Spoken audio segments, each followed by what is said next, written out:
తండ్రి, మహోన్నతుడ, దయగల దేవ, కృపగల ప్రభువ, మీ పవిత్ర నామానికి స్తుతులు స్తోత్రాలు చెల్లిస్తూ ఉన్నాను తండ్రి. ప్రభువ, ఈ రాత్రికాల సమయంలో ఈ 5వ దినముందు మమ్మల్ని అందరినీ మీరు ప్రేమించి సజీవుల లెక్కలో ఉంచి మీ కుమారుడైన క్రీస్తు ద్వారా మమ్మల్ని ఆత్మీయంగా అలంకరింపజేయుటకు సత్యవాక్యము చేత సంధిస్తూ నిత్య జీవ ప్రయాణంలో నడిపిస్తున్నందుకు ఏమిచ్చి మీ రుణం తీర్చుకోగలం తండ్రి. ప్రభువా, మీ పిల్లల్ని బలపరచండి, మీ కృపలో భద్రపరచండి, జ్ఞానము వివేకము మెండుగా దయచేయండి తండ్రి. వారు తొట్టిల్లిపోకుండా నిలువబడి పోరాడుటకు సహాయము దయచేయండి.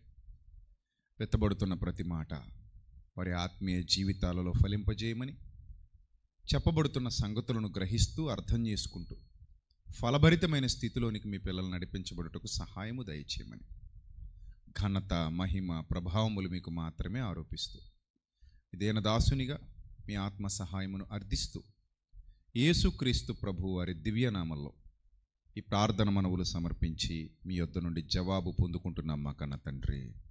ఆమేన్.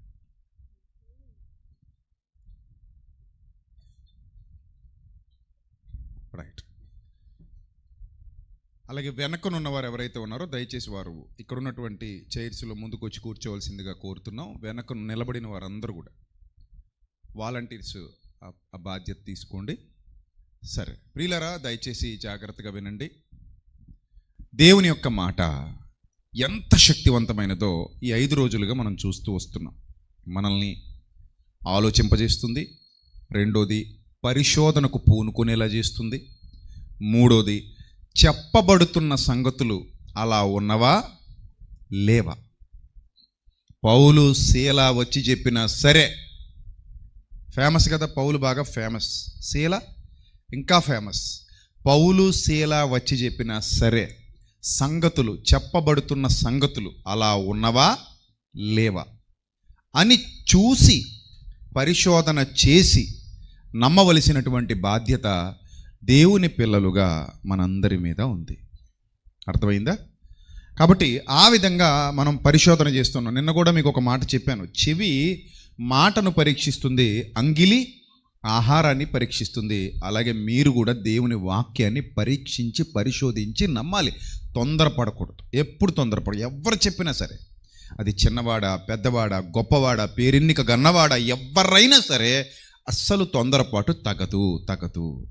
అంత జాగ్రత్తగా శ్రద్ధగా దేవుని మాటను పరీక్షించి దానిని మనం స్వీకరించాలి. ఎందుకంటే ఈరోజు విశ్వాసుల సంఖ్య అధికంగానే ఉంది, సేవకుల సంఖ్య అధికంగానే ఉంది. ఎవరు ఎప్పుడు ఎక్కడ ఎలా టర్న్ అవుతారో ఎవరికి తెలియదు. మీకు ఒక విషయం చెప్పనా? పేతురు చాలా గొప్ప సేవకుడు. ఆ గొప్ప సేవకుడే ఒకానొక టైంలో ఏమైపోయాడు? సేవ ప్రారంభించిన కొన్ని సంవత్సరాలకి, వెంటనే కాదు, యేసుప్రభు వారు బాధ్యత అప్పగించారు. పేతురు, నా గొర్రెలను మేపు, నా గొర్రెలను కాయుము అని బాధ్యత అప్పగించారు. ఇప్పుడు ఎవరికి బాధ్యత అప్పగించారో, ఎవరు బాగా ఫేమస్ అవుతున్నారో, ఎవరు బాగా పలుకుబడి సంపాదించుకుంటున్నారో, సాతాను వాళ్ళ మీద టార్గెట్ చేస్తాడు. ఎక్కువ మందిని తీసుకెళ్లే ట్రైన్ డ్రైవర్ని పట్టుకున్నాడు అనుకోండి, ఎక్కువ మందిని పాతాళానికి తీసుకెళ్ళిపోవచ్చు. ఆ ట్రైన్లో ఎక్కువ మంది ఉన్నారు కాబట్టి. అలాగే సాతాను కూడా ఎవరిని టార్గెట్ చేద్దామా అని గర్జించు సింహమోలే సాతాను వెదకుచూ తిరుగులాడుచూ ఉంటాడు. వాడి చేతికి ఎవరు దొరికితే వాళ్ళను వాడేస్తాడు. మీకు మరలా చెప్తున్నాను, ఈ దేహాలలో ఉన్న మనల్ని దేవుడు వాడుకుందామని సృజించాడు. ఆయన పని కొరకు మనల్ని వాడుకొనుటకు సృజించాడు. అందుకే 100వ కీర్తన 3వ వచనంలో మనము దేవుని వారము, ఆయన వలన సృజింపబడిన వారము అని కీర్తనాకారుడు చాలా స్పష్టంగా రాశాడు. దేవుడు మన దేహాన్ని ఆయన పని కొరకు వాడుకోవాలి అనుకుంటున్నాడు. ఇదే ప్యాటర్న్లో, ఇదే విధంగా సాతాను కూడా మనల్ని వాడి పని కొరకు వాడుకోవాలనుకుంటుండే. యేసు ప్రభు వారు స్పష్టం చేశారు, మీరు మీ తండ్రి యగు అపవాది సంబంధులు వాడి దురాశలు నెరవేర్చగోరుచున్నారు. అప్పుడప్పుడు వాడు మంచోళ్లే, నేను ఎవరిని దూషించట్లేదు, సేవకులందరూ మంచోళ్లే, సేవకులందరూ యథార్థవంతులే, సేవకులందరూ నీతిమంతులే. కానీ వాక్యం దగ్గర తప్పిపోయేలా చేస్తుంటాడు వాడు. వాళ్ళు మనతో మాట్లాడేటప్పుడు మంచిగానే మాట్లాడుతుంటారు, ఆప్యాయంగా ఉంటారు, ప్రేమగా ఉంటారు, ఆలింగనం చేసుకుంటారు, చక్కగా కలిసి భోజనం చేస్తారు, అంతా బాగానే ఉంటుంది. ఎదురెదురు పడితే బాగానే మాట్లాడుకుంటారు అందరూ. కానీ ఎక్కడో ఒక చోట వాక్యం దగ్గర వాళ్ళని ఏం చేస్తాడు? పట్టుకుని లాగేస్తాడు. అసలు పేతురు గారు తప్పుగా మాట్లాడతారని ఎవరైనా ఊహిస్తారు? అసలు ఊహిస్తారా? ఎవరు ఊహించరు. ఎందుకంటే పేతురు అంటే యేసుప్రభుతో పాటు తిరిగినవాడు, గొప్ప సేవకుడు, పెద్ద సెలబ్రిటీ అయిన ఆ రోజుల్లో యెరూషలేములో ఆయన పేరు మారుమోగిపోతుంది. పేతురు అంటే పౌలు కంటే ఎక్కువ పేరుంది ఆయనకి, పౌలు కంటే ఎక్కువ పేరుంది. ఏదో ప్రారంభంలో కోడి కూసింది, బొంకాడు, అవన్నీ వదిలేండి, అయిపోయింది. అవన్నీ అయిపోయాయి. అవన్నీ అయిపోయాక సేవలోకి వచ్చేసాడు. 3000 మంది బాప్తిస్మం పొందారు. పెంతెకొస్తు పండగ దినాన గొప్ప సేవకుడిగా మారాడు, గొప్ప సేవ చేస్తున్నాడు, గొప్ప పరిచర్య జరుగుతోంది. అంతా జరుగుతున్న టైంలో అపవాది మెల్లిగా పేతురు గారిని టార్గెట్ చేసింది. అర్థమైందా? గలతీ పత్రికలో ఆ సందర్భం వ్రాయబడింది. గలతీ పత్రికలో వ్రాయబడింది ఆ సందర్భం. చూడండి, గలతీ పత్రిక, పౌలు గారు రాస్తున్న పత్రిక ఇది, గలతీ పత్రిక. అయితే కేఫా,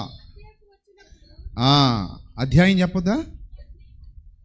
అధ్యాయం కూడా చెప్పాలిగా, మరి ఆ కంగారేంది? 2వ అధ్యాయము 11వ వచనం. గలతీ పత్రిక 2వ అధ్యాయము 11వ వచనం. అందరూ చదవండి. స్క్రీన్ మీద మీకు కనబడుతుందా? రెఫరెన్స్ కనబడుతుంది చూడండి. అయితే కేఫా, కేఫా మీన్స్ పీటర్, అపోస్తలుడైన పౌలు. అయితే కేఫా అంతియొక్కకు వచ్చినప్పుడు అతడు అపరాధిగా తీర్చబడెను గనుక నేను ముఖాముఖిగా అతనిని ఎదిరించి తిని అని పౌలు భక్తుడు రాస్తున్నాడు. గమనించాలి. ఎవరు ఎక్స్పెక్ట్ చేయరు అసలు పేతురు గారు ఎలా మాట్లాడతారని, పేతురు గారు అలా అవుతారని ఎవరు ఎక్స్పెక్ట్ చేయరు. కానీ ఆయన అలా అయ్యారు. ఆ విషయాన్ని ఎప్పుడైతే పౌలు భక్తుడు పేతురుకి తెలియజెప్పాడో వెంటనే కొన్నాళ్ళకి పేతురు మారు మనసు పొందారు. ఆ విషయాన్ని పేతురు తన పత్రికలో స్పష్టం చేస్తారు. అక్కడ ఎదిరించాడు చూడండి. యాకోబు నొద్ద నుండి కొందరు రాకమునుపతడు అన్యజనులతో భోజనము చేయుచుండెను గాని వారు రాగానే సున్నతి పొందిన వారికి భయపడి వెనుక తీసి వేరైపోయెను. తక్కిన యూదులు కూడా అతనితో కలిసి మాయవేషం వేసుకునిరి గనుక బర్నబా అంటే చిన్నుడు అనుకుంటున్నారా? బాబా ఒక రేంజ్ స్పీకర్. ఆయన తన ఆస్తి నమ్మిచ్చేశాడు, భూమి నమ్మిచ్చేశాడు. అపోస్తలుల పాదాల దగ్గర పెట్టిన వాళ్ళలో ఆయన కూడా ఒకడు. అంత గొప్ప సేవకుడు, పరిశుద్ధాత్మ వలన నింపబడినవాడు. హెచ్చరిక పుత్రుడు అని పేరు పెట్టారు అపోస్తలు. అతనికి ఆదరణ పుత్రుడు అని పేరు పెట్టారు. అంటే అందరినీ ఆదరించే స్థాయిలో ఉండేవాడు అన్నమాట. అంత గొప్పవాడైనటువంటి ఎవరైనా బర్నబా కూడా వారి వేషధారణం వాళ్ళని ఏం చేశాడట? మోసపెట్టాడు. అందరూ కలిసే ఉన్నారు, గ్రూప్ అంతా కలిసే ఉన్నారు. కానీ సాతాను ఎవరిని ఎప్పుడు వాడుకొని ఏ మాట ఎలా పలికింపజేస్తాడో తెలియదు. అందుకే చాలా జాగ్రత్తగా ఉండాలి దేవుని వాక్యం దగ్గర. అది వాక్యం సెలవిస్తుంది. ఈ లైవ్ కేవలం మీరే కాదు, చాలామంది చూస్తున్నారు. ప్రపంచవ్యాప్తంగా వేలల్లో చాలామంది మన లైవ్ వాచ్ చేస్తున్నారు. వాళ్ళందరూ అబ్జర్వ్ చేస్తున్నారు. ఇదివరకట్లా లేరు క్రైస్తవులు. తెలివిగా ఆలోచించడం మొదలు పెడుతున్నారు. వాళ్ళకి అర్థమవుతాయి జ్ఞానం ఏది, అజ్ఞానం ఏది, వివేకం ఏది, విజ్ఞత ఏది, ఏ సంగతిని ఎలా అర్థం చేసుకోవాలి, ఏ సందర్భాన్ని ఎలా రిసీవ్ చేసుకోవాలి. మనకు కూడా ఒక పద్యం ఉంది. వినదగునెవ్వరు చెప్పిన వినినంతనే వేగపడక వివరింపగన్ కనికెల్ల నిజము తెలిసి మసలు మనుజుడెపో నీతి పరుడు మహిలో సుమతి అని చిన్నప్పుడు సుమతి శతకంలో చదువుకున్నాం మనం. వినదగునెవ్వరు చెప్పిన, వినండి, వినదగును. ఎవ్వరు చెప్పినా వినదగును, కానీ వినినంతనే వేగపడొద్దు. అందుకే వినుటకు వేగిరపడండి, మాట్లాడుటకు నిదానించండి అంటాడు యాకోబు తన పత్రికలో. కాబట్టి ప్రియమైన దేవుని సంగమా, పేతురంతటి మహానుభావుడు కొన్ని విషయాలలో తప్పు మాట్లాడేశాడు. దాన్ని పౌలు భక్తుడు ఏం చేశాడు? సరిచేశాడు. కరెక్షన్ అంటారు దీన్ని, కరెక్షన్. అంత మాత్రాన వాళ్ళ మీద ద్వేషం పెంచుకోకూడదు. ఎందుకంటే మనం నిన్ను వలే నీ పొరుగు అని ఏం చేయాలి? ప్రేమించాలి. ఎందుకు మనకు ద్వేషం? నేను చాలామందితో డిబేట్ చేశాను. ముఖ్యంగా ఫస్ట్ కరుణాకర్తో డిబేట్ చేశాను. లోకరక్షకుడు కృష్ణుడా క్రీస్తు. అంత మాత్రం నాకు అతని మీద ద్వేషం ఏమి ఉండదు, అసలు ఉండదు. ఒకవేళ అతని మీద నా మనసులో ద్వేషం ఉంటే నేను అసలు దేవుని సంబంధిని కాదు. నేను చెప్పాలనుకున్నది చెప్పడానికి అతనితో మాట్లాడాను అంతే, కూర్చోబెట్టి మాట్లాడాం అంతే, అయిపోయింది. ఆ తర్వాత ఇంకా చాలా డిబేట్స్ జరిగాయి. ఎవరితో నేను డిబేట్ చేసినా వాళ్ళను ఆ దుర్బోధలో నుండి విడిపించాలన్న తపనే తప్ప, వారి అజ్ఞానంలో నుండి విడిపించాలన్న తపనే తప్ప, వారి మీద నాకు ఎలాంటి ద్వేషం ఉండదు, వారి మీద నాకు ఎలాంటి కోపం ఉండదు, అస్సలు ఉండదు. మనస్ఫూర్తిగా దేవుని ఎదుటి చెప్తున్నాను. వారు తప్పిపోతున్నారు, వారి వలన కొందరు తప్పిపోతున్నారు, వారిని సత్య మార్గంలో నడిపిస్తే మంచిది అనే ఆలోచనతో మాత్రమే సత్యాన్ని ప్రకటిస్తూ ఉంటాం అంతే. ఏ సేవకుడైనా అంతే, అలాగే ఉండాలి. ఇప్పుడు పేతురు గారు పౌలు గారు జీవితకాలం దెబ్బలాడుకుంటున్నారా? లేరు. పేతురు మారిపోయాడు. పేతురు మారిపోయి పౌలు గారి గురించి మంచి సాక్ష్యం ఇచ్చాడు. పేతురు కూడా తన పత్రిక, పౌలు కూడా తన పత్రికలలో రెండో పత్రిక, పేతురు గారు రాసిన రెండో పత్రికలో చెప్తాడు, చివరి అధ్యాయం 3వ అధ్యాయం అనుకుంటాను 16వ వచనంలో చెప్తాడు. అలాగునే మన సహోదరుడైన పౌలు కూడా తన పత్రికలన్నిటిలో రాస్తున్నాడు, వీటిని గురించి బోధిస్తున్నాడు, వీటిని గురించి తన పత్రికలన్నిటిలో బోధిస్తున్నాడు. అయితే వాటిలో కొన్ని సంగతులు గ్రహించుటకు కష్టమైనవి, వీటిని విద్యావిహీనులు, అస్థిరులైన వారు తక్కిన లేఖనములను అపార్థము చేసినట్లుగా తమ స్వకీయ నాశనానికి ఏం చేస్తారట? అపార్థం చేస్తారు, వక్రంగా తిప్పుతారు అంటాడు. కాబట్టి ప్రియమైన దేవుని ప్రజలారా, ప్రియమైన దేవుని సంఘమా, మనం చాలా జాగ్రత్తగా ప్రతి విషయాన్ని కూలంకషంగా పరిశోధిస్తూ ముందుకు పోవాలి తప్ప కంగారు పడకూడదు. ఏం పడకూడదు? కంగారు పడకూడదు. జాగ్రత్తగా అధ్యయనం చేస్తూ ముందుకెళ్ళాలి. ఈరోజు కొన్ని విలువైన విషయాలు మీకు చెప్తాను. మధ్యాహ్నం పొద్దున కూడా ఒక విషయాన్ని మాట్లాడుకున్నాం. అదేమంటే, దేవుడు తన పని కొరకు మానవుడిని నియమించాడు. ఒక ప్రాజెక్ట్ ఉంది, ఆయనకి ఒక ప్రణాళిక ఉంది. దీని తర్వాత దీని మీదకు తీసుకొని రాబోతున్నాడు. మానవాళి దీన్ని నమ్మినా నమ్మకపోయినా, మనుషులు నమ్మినా నమ్మకపోయినా జరగబోయేది ఇదే. అందుకే పొద్దునే మీకు చెప్పాను, బొగ్గు వజ్రంగా మారటానికి చాలా సమయం పట్టొచ్చు, మిలియన్ల సంవత్సరాలు పట్టొచ్చు. కానీ అన్ని సంవత్సరాలు ఓపికతో ఎదురు చూస్తేనే ఏమొస్తుంది చెప్పండి? ఏమొస్తుంది? వజ్రం వస్తుంది. కంగారు పడిపోతే ఏమొస్తుంది? ఏమీ రాదు. కంగారు పడకూడదు, ఓపికతో ఎదురు చూడాలి. ప్రతిదానికి కొంతమంది కంగారు పడిపోతుంటాడు, ప్రతిదానికి తొందరపడిపోతుంటారు. మనకేదో కొట్టే తెచ్చే అన్నట్టు అయిపోవాలి. ఇప్పుడు అలా కంగారు పడకూడదు. దేవుని దగ్గర ఉన్నాం, మనం దేవుని సన్నిధిలో ఉన్నాం, కంగారు పడకూడదు. దేవుని జ్ఞానాన్ని నేర్చుకుంటున్నాం, కంగారు పడకూడదు. ఓపికతో ఫలించాలన్నాడు బైబిల్ గ్రంథంలో. ఎలా ఫలించాలట? ఓపికతో ఫలించాలట. రైట్. ఇప్పుడు ఆ బొగ్గు వజ్రంగా మారటానికి చాలా సమయం తీసుకుంటుంది. 100 సంవత్సరాలు పట్టొచ్చు, 100,000 సంవత్సరాలు పట్టొచ్చు. ఓపికతో వెయిట్ చేయాలి, ఓపికతో వెయిట్ చేసి సంపాదించుకోవాలి. అలాగే నిన్ను నన్ను ప్రకృతిలో కప్పెట్టేస్తారు, ప్రకృతిలో కలిపేస్తారు. అందుకే ఈ పాటలో రాశాను, ఏ తల్లి గర్భము మోసినా భూగర్భము నిన్ను విడచునా, ఏ తల్లి గర్భము మోసినా భూగర్భము నిన్ను విడచునా, పాపికి యాతన నీతికి దీవెన బహుమానము రాస్ జీవుడా. అది ఆ భావం మీకు అర్థమైతే నిజమే, మనల్ని ఏదో ఒక రోజు భూగర్భంలో కలిపేస్తారు. అంటే బొగ్గు వలే కలిసిపోతావు భూగర్భంలో, మన్నైనది వెనుకటి వలె మన్నుగా కలిసిపోతావు భూగర్భంలో, మన్నుగా కలిసిపోతావు, బొగ్గులా కలిసిపోతావు. ఏ విధము చేతనైనను పంచభూతాలలో మిక్స్ అయిపోతావు. మిక్స్. ఒక ఆయన దాని కింద కామెంట్ చేశారు ఇందాక, ఇది జీవితాల నడి మధ్యలో అనే పాట క్రింద ఏదో కామెంట్ చేశారని ఇందాక చూశాను. ఏమనంటే, అదేంటండి మీరు ఆ పాటలో రికార్డ్ చేస్తూ షూట్ చేస్తూ ఎవరో ఒక ఆయన కాటికాపరి కాలుస్తున్నట్టుగా చూపించారు ఏంటండి, మన క్రైస్తవ సంప్రదాయంలో కాల్చం కదండి అన్నాడు.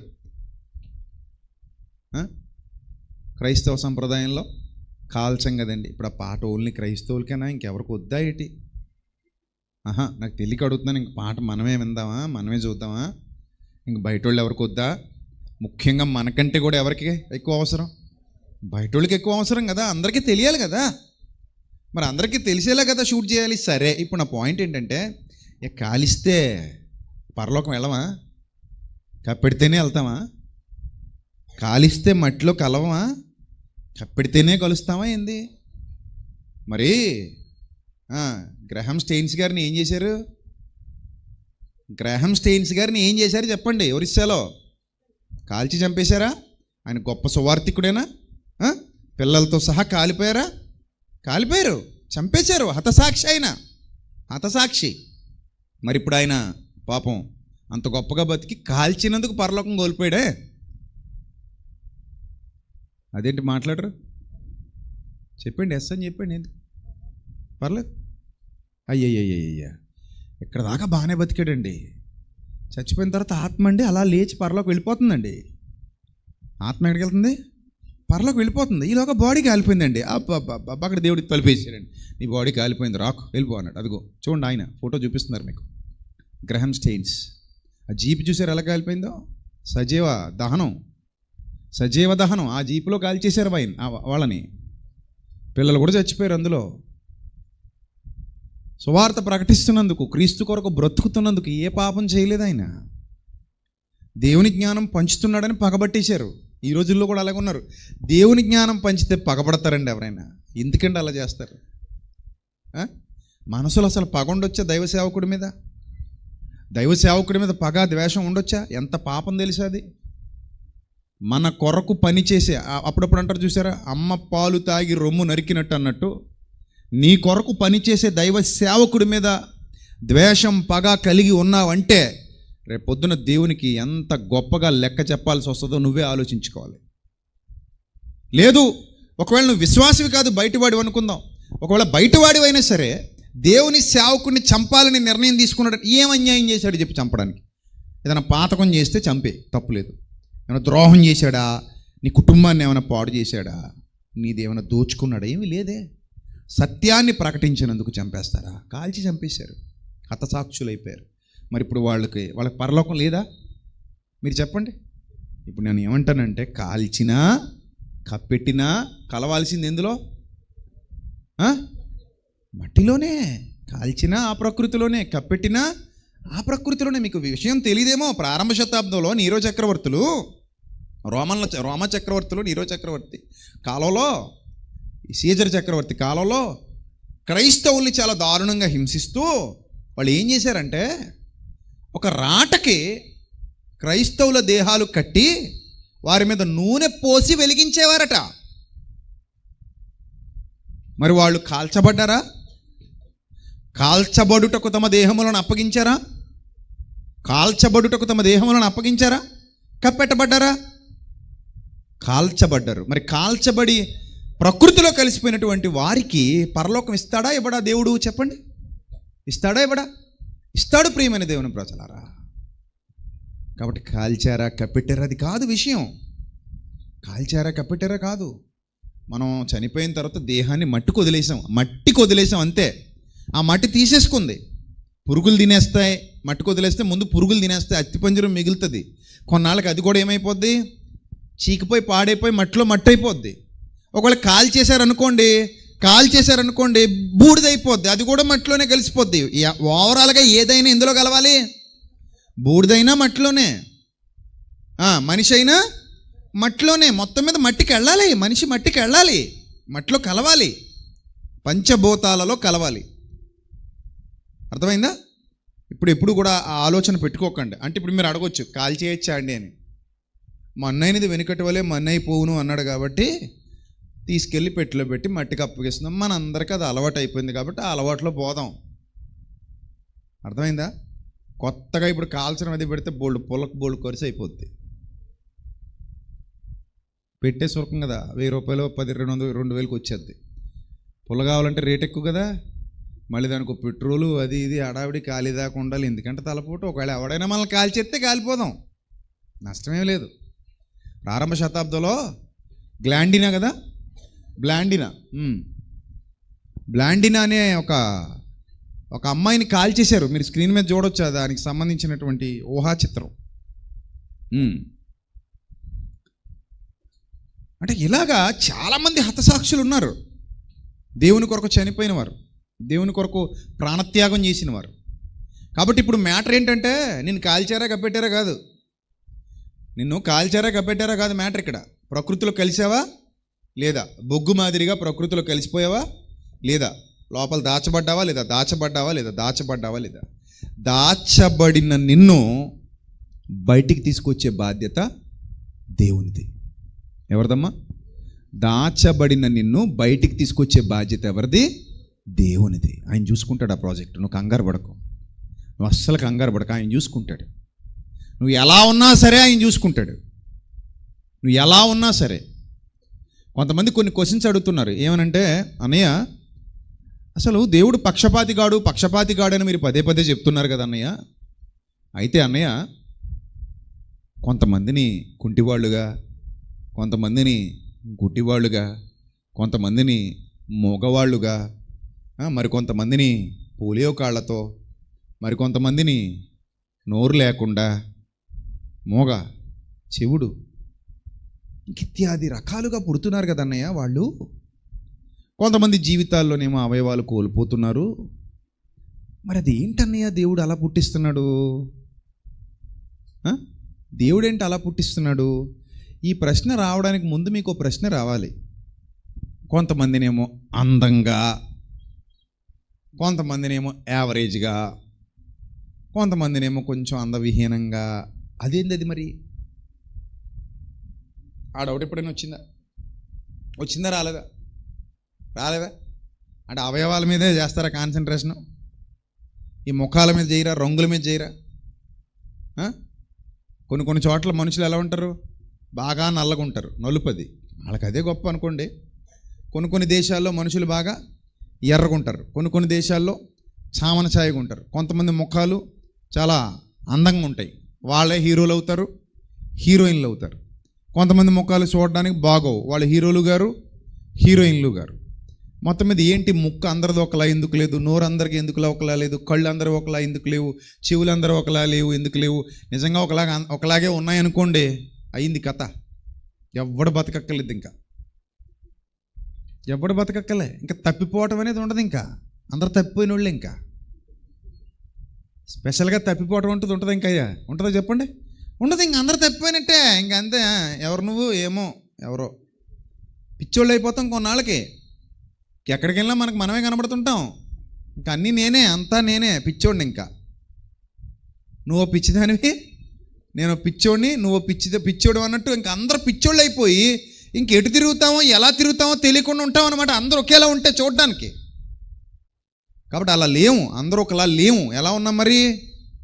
ఎవరికి వారి యూనిక్ పర్సనాలిటీ. మీ ఫేస్ మీదే, నా ఫేసు నాదే. మీ వేలి ముద్ర మీదే, నా వేలి ముద్ర నాదే. నీ ఐరిస్ నీదే, నా ఐరిస్ నాదే.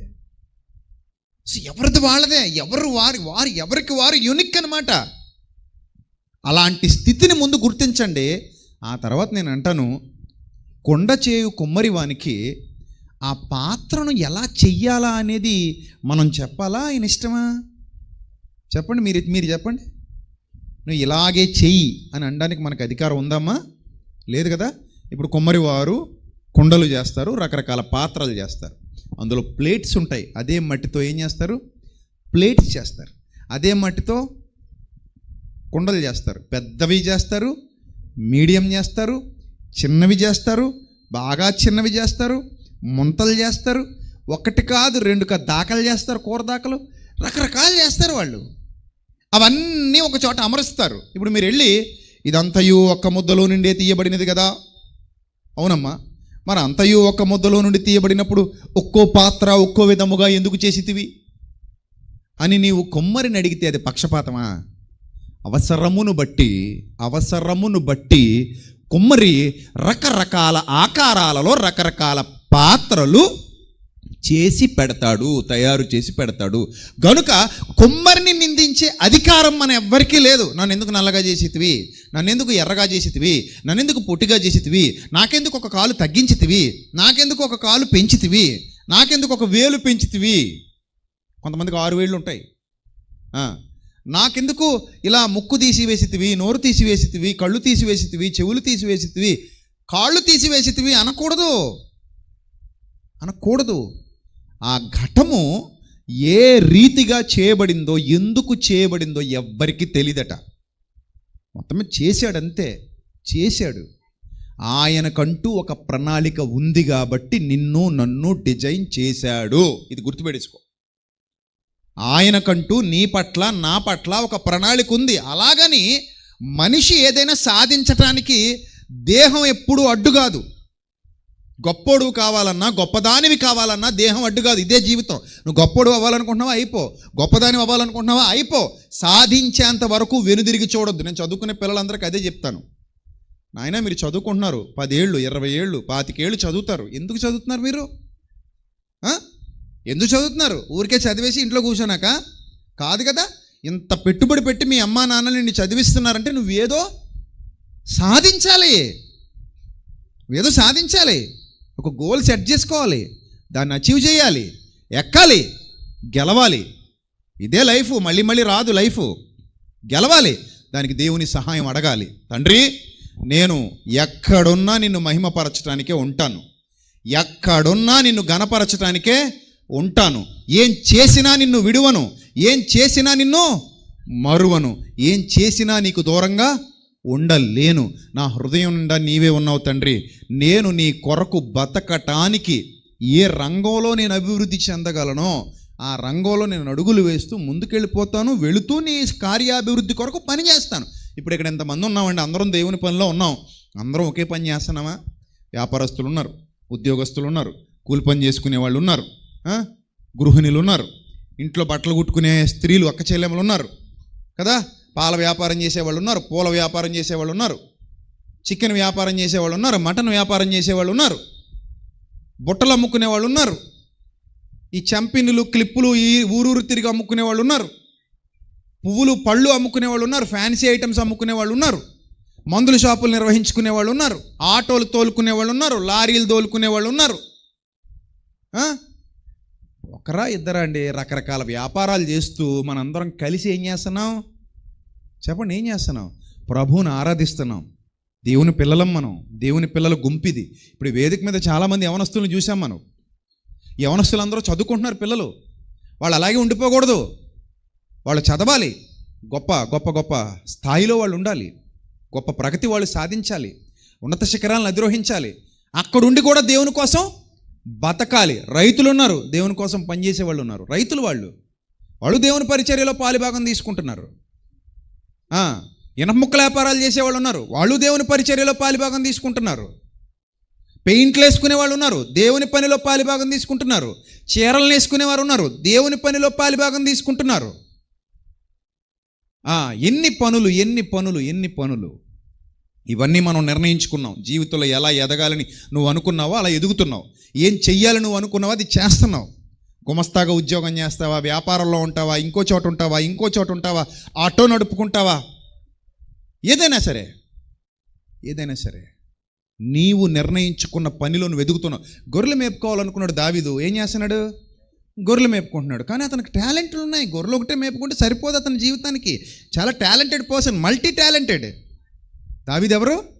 Multi talented. పాటలు రాయగలడు, పాటలు పాడగలడు, రాగాలు కట్టగలడు, యుద్ధాలు చేయగలడు, సింహాలతో పోరాడగలడు, ఎలుగుమంటలను చంపగలడు, ధీరుడు. అలాంటి వాడు రాజు అయితే బాగుంటుందని దేవుడు రాజుని చేశాడు. రాజయ్య కూడా ఆ రాజ్య పరిపాలన అనే కార్యదక్షతతో చక్కగా ఆ కార్యాన్ని పూర్తి చేయగలిగాడు. He was talented. ఆ తర్వాత మందిర నిర్మాణం ఎలా చేయాలో ప్లాన్ చేసి మొత్తం అంతా పోగు చేసి కొడుకు చేతిలో పెట్టాడు. చిన్నోడేం కాదు, చాలా గొప్పోడు, చాలా తెలివైనడు. అందుకే మల్టీ టాలెంటెడ్ అన్నాను. అలాగా ఒక మనిషి ఒకే చోట ఆగిపోకూడదు, ఎదగాలి, ఏదో చెయ్యాలి. నువ్వు మన యవనస్తులు అందరికీ చెప్తున్నాను, ఒక చోట ఆగిపోకుండా నాన్న, మీరు ఎదగాలి. దేవుని విషయంలో మీరు ఎదగాలి. మీ పట్ల ఆయన ప్రణాళిక ఏంటో తెలుసుకో, ఎదుగు, ఆయన సహాయం అడుగు, గొప్పగా వెళ్ళు, ముందుకెళ్ళు, సాధించి చూపించి ఏదో ఒకటి. నువ్వు ఏ రంగంలో ఉన్నా దేవుని పని చేయి. నువ్వు ఏ రంగంలో ఉన్నా దేవుని పని చేయి. లేదు నేను ఫుల్ టైం మినిస్ట్రీలో ఉంటానంటావా, ఉండు, నీ ఇష్టం, నిర్ణయం నువ్వే తీసుకో. నువ్వు ముందు డిసైడ్ అయిపోయి తండ్రికి చెప్పు, నాన్న నేను ఈ పని చేద్దాం అనుకుంటున్నాను డాడీ, నాకు సహాయం చేయి. నేను ఈ పనిలో ఎదగాలనుకుంటున్నాను డాడీ, నాకు సహాయం చేయి. తండ్రి నేను నీ వాడను. యవనస్తుడా, యవనస్తురాలా, గుర్తుపెట్టుకో. పాడు చేసుకోక జీవితాన్ని మళ్ళీ రాదు. ఈ పనికి మాలో నేను తగలేస్తారు. ఫోన్లు మాట్లాడి పార్టీలకు రమ్మని, ఫంక్షన్స్కి రమ్మని, అక్కడిక్కడ కలుద్దామని, పార్కుల్లో తిప్పుతానని, సినిమాలకు తీసుకెళ్తానని, వాట్సాప్లో పనికి మాలిన మెసేజ్లన్నీ నీకు పెట్టి నిన్ను తగలేసేయడానికి చూస్తారు. సమాజంలో చాలామంది నీ ఫ్రెండ్స్ కావచ్చు, నీ చుట్టూతో ఉన్నవాళ్ళు కావచ్చు. యవనస్తుడా, యవనస్తురాలా, గుర్తుపెట్టుకో, నాశనం. వాళ్ళు నీకు రూపాయి మేలు చేయరు. వాళ్ళ శరీరంలో పుట్టే తప్పుడు కోరికలు నీ ద్వారా తీర్చుకోవడానికి నిన్ను వెంబడిస్తుంటారు. వాళ్ళ ఒంట్లో ఉన్న కామం చల్లారాలి, అందుకే నువ్వు కావాలి వాళ్ళకి. వాళ్ళ ఒంట్లో ఉన్న వేడి దిగిపోవాలి, అందుకే నువ్వు ఒక ఆబ్జెక్ట్గా కావాలి. అందుకే నీ వెంట పడుతున్నారు అనుకో, జాగ్రత్త. నీ లైఫ్ నాశనం చేసేస్తాడు వాడు. నీ లైఫ్ నాశనం చేసేస్తుంది ఆమె. చాలా జాగ్రత్త. తొట్టిల్లిపోవద్దు, దారి తప్పిపోవద్దు, మోసపోవద్దు. నువ్వు ఒక యూనిక్ పర్సన్వి. దేవుడు నిన్ను పుట్టించాడు, దేవుడే నిన్ను సృజించాడు. నువ్వేదో సాధించాలి, నువ్వు గెలవాలి, నువ్వు ఎదగాలి, నువ్వు గొప్పవాడివి కావాలి, నువ్వు గొప్పదానివి కావాలి. అలా ఉన్నత స్థితిలోకి ఎదగడానికి దేవుని సపోర్ట్ నీకు కావాలి. దేవుని సపోర్ట్ లేకుండా యోసేపు ఐగుప్తులో అంత గొప్పోడు కాడు. ఇంపాసిబుల్. నేను చెప్తున్నాను, రాసి పెట్టుకోండి. యోసేపు ఆ స్థితిలో ఉన్నాడంటే దానికి కారణం ఎవరు? దేవుడే. ఇప్పుడు మీరు గమనించాల్సిన పాయింట్ ఏంటంటే, గొర్రెల కాపరిగా ఉన్నా దేవుణ్ణి వదలలేదు, రాజైనా దేవుణ్ణి వదలలేదు, బానిసగా ఉన్నా దేవుణ్ణి వదలలేదు, బలవంతుడిగా మారినా దేవుణ్ణి వదలలేదు. అది ఆ క్యారెక్టర్ ఉండాలి. నేను ఏ స్థితికైనా వెళ్ళని, ఇంతగా నన్ను హెచ్చించుటకు నేను ఏ పాటి వాడను అనాలి. నువ్వు అనాలి, ఇంతగా నన్ను హెచ్చించుటకు నేను ఏ పాటి వాడను. ఎదగాలి, గెలవాలి.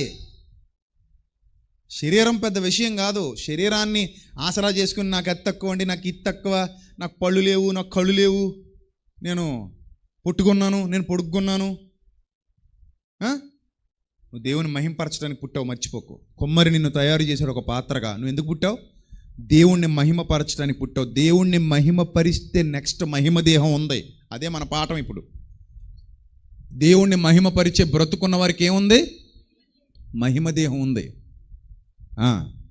అంటే దేవుణ్ణి మహిమపరచడానికి దేహం పర్ఫెక్ట్గా ఉండాలా?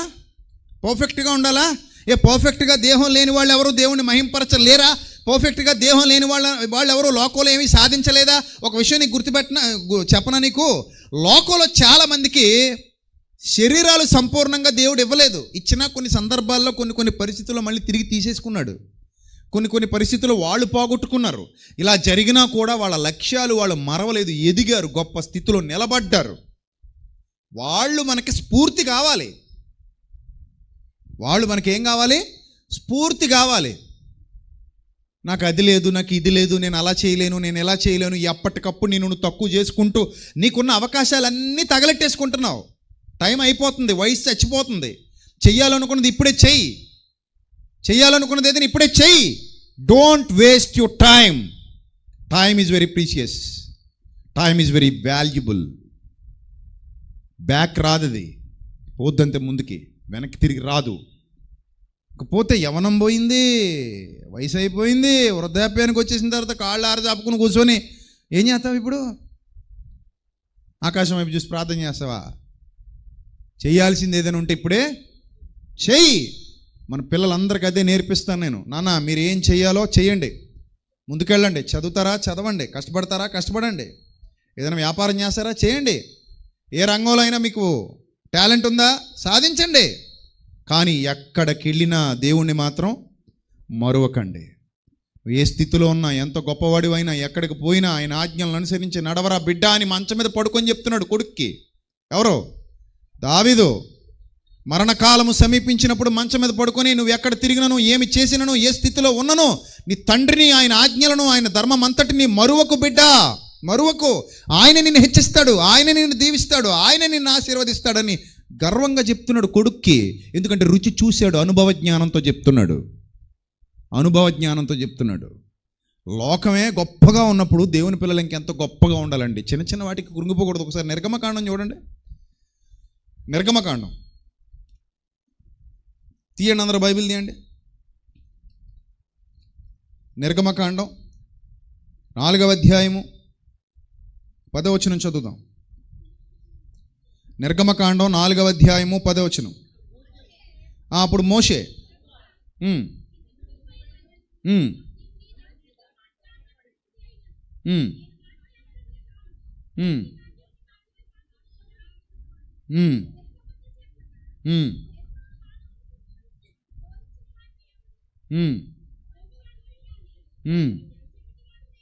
ఇప్పుడు ఏమంటున్నాడంటే, దేవుడితో ఏమంటున్నాడంటే, ప్రభువా నేను ఇప్పుడు కూడా నీ దాసులతో నువ్వు మాట్లాడినప్పుడైనా నేను నేర్పరిని కాదు, ఐఎమ్ నాట్ వర్తీ అంటున్నాడు. నేను అంత టాలెంటెడ్ ఏం కాదు, నేను నేర్పరిని కాదు. మరి నెక్స్ట్ ఏంటంటున్నాడు?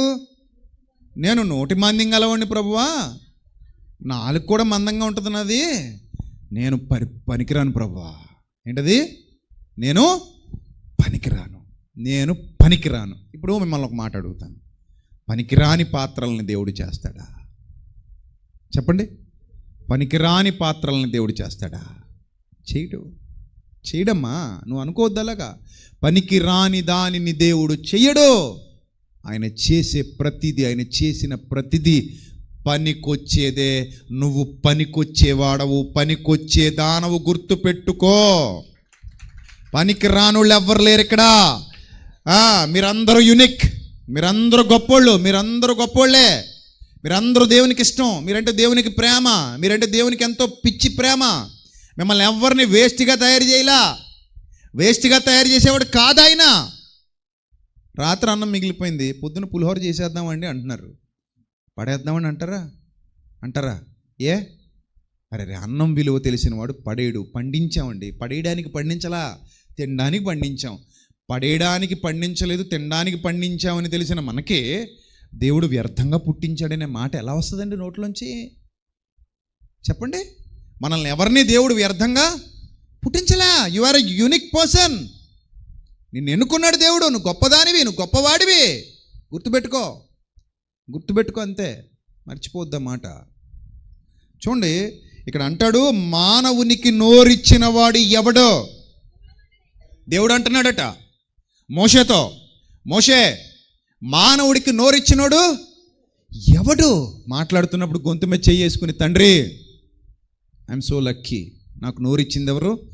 నువ్వే. అందుకే నా గొంతు నీ సేవలో అరిగిపోతుంది. నా కరములు నా పదములు నీ పనిలో అరిగి నలిగిపోవాలీలలో, సర్వేంద్రియములు అలు పెరుగక నీ సేవలో అలసి సొలసిపోవాలి నాలో. నా శరీరము నీ కొరకై ప్రతిష్ఠితం, సజీవయాగముగా నీకు సమర్పితం. నా శరీరము నీ కొరకై ప్రతిష్ఠితం, సజీవయాగముగా నీకు సమర్పితం. దేవా నా జీవితమిదిగో నీ సొంతం, ప్రతిక్షణం నీ పనికై అర్పితం. నాకు నోరిచ్చింది ఆయన. మానవునికి నోరిచ్చిన వాడెవడు? మగవానినే గాని, చెవిటివానినే గాని, దృష్టి గలవానినే గాని, గుడ్డివానినే గాని పుట్టించిన వాడెవడు? యెహోవానైన నేనే గదా. కాబట్టి వెళ్ళుమో. చెప్పండి అన్నమాట. ఏమని చెప్పండి, ఏమనాలి? ఆగిపో. మరేంటి? వెళ్ళుమో. కాబట్టి వెళ్ళుమో. ఆయనే చెప్తున్నాడు, వెళ్ళు, ముందుకే పో, వెనక్కి రాకు, ముందుకు పో. నాకటి మీద చెయ్యేసి వెనక్కి తిరిగి చూడకు నాయన, ముందుకు పో, వెళ్ళుము. నేను నీ నోటికి తోడయుండి. ఎంత మంచి మాట.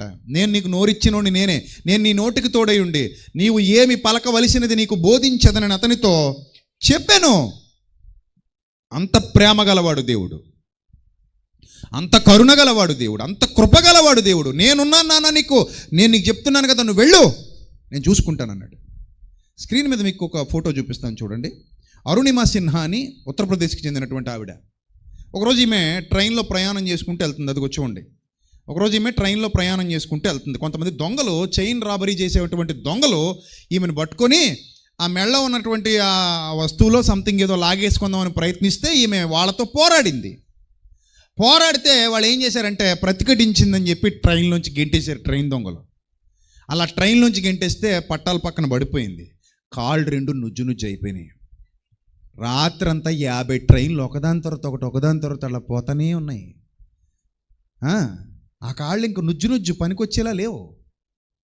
మొత్తం 2 కాళ్ళు నుజ్జు అయిపోయినాయి. 2011లో జరిగింది ఈ సంఘటన. అంటే దాదాపు ఎన్ని సంవత్సరాలు అవుతుంది జరిగి? దాదాపు ఒక 14 సంవత్సరాలు కావస్తుంది.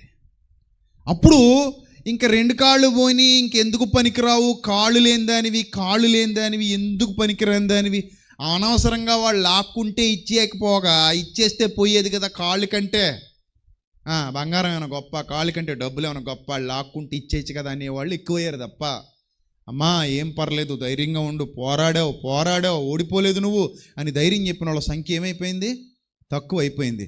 అయినా కూడా ఆమె కృంగిపోలేదు. నువ్వెందుకు పనికిరావని ఎంతమంది నిందించినా కృంగిపోలేదు. కృంగిపోకుండా ఏం చేసిందో తెలుసా, ఆర్టిఫిషియల్ కాళ్ళు పెట్టుకొని ఎవరెస్ట్ ఎక్కి చూపించింది. ఎవరెస్ట్ ఎక్కి చూపించింది. అదిగో కాళ్ళు లేని ఒక అమ్మాయి ఎవరెస్ట్ ఎక్కింది 2013లో. ఆ తర్వాత ఇంకా చాలా అచీవ్మెంట్స్ ఉన్నాయి. ఆమెకు రకరకాల అవార్డులు ఇచ్చి సత్కరించారు, ఘనపరిచారు. ఆ అమ్మాయిని ప్రపంచంలోని అత్యంత ఎత్తైన పర్వతాలు ఎక్కి చూపించింది. ఎత్తైన పర్వతాలు. ఇప్పుడు చెప్పండి, కాళ్ళు లేకపోతే చచ్చిపోవాలా? ఉన్న కాళ్ళు పోతేనే అంత గొప్పగా సాధించి చూపించిన వాళ్ళు లోకంలో మనకు కనబడుతుంటే, ప్రతిరోజు దేవుని బిడ్డవై ఉండి కూడా ఏదో ఒక లోపం ఉందని బాధ పడుతున్నావా లేదా? చెప్పు, ఏదో ఒక లోపం నాకు ఉందని బాధ పడుతున్నావా లేదా? పడుతుంటావు. ఏదో ఒకటి లోపం ఉందని అది తలుచుకుని నేను పొట్టిదానండి, నేను పొడుగుండండి, నాకు అలాగుందండి, ఇలా ఉందండి, నేను అలా అయిపోతున్నాను, అది ఎన్ని ఉంటాయో. నేను చెప్తున్నాను, you are a unique person. నువ్వు అనుకుంటే ఏదైనా సాధించగలవు. దేవుడు ఒకటి తీసేస్తే ఇంకోటి ఇస్తాడమ్మా. మీరు అది గుర్తించాలి. దేవుడు కొంతమందికి కొన్ని తీసేస్తుంటాడు, కానీ ఏదో ఇస్తాడు. మొత్తానికి వాళ్ళేం పనికిరానోళ్ళు కాదు, వాళ్ళు సాధిస్తారు. ఏదో వాళ్ళకి ఉంటుంది, బుర్ర ఉంటుంది, తెలివి ఉంటుంది, తెలివితేటలు ఉంటాయి.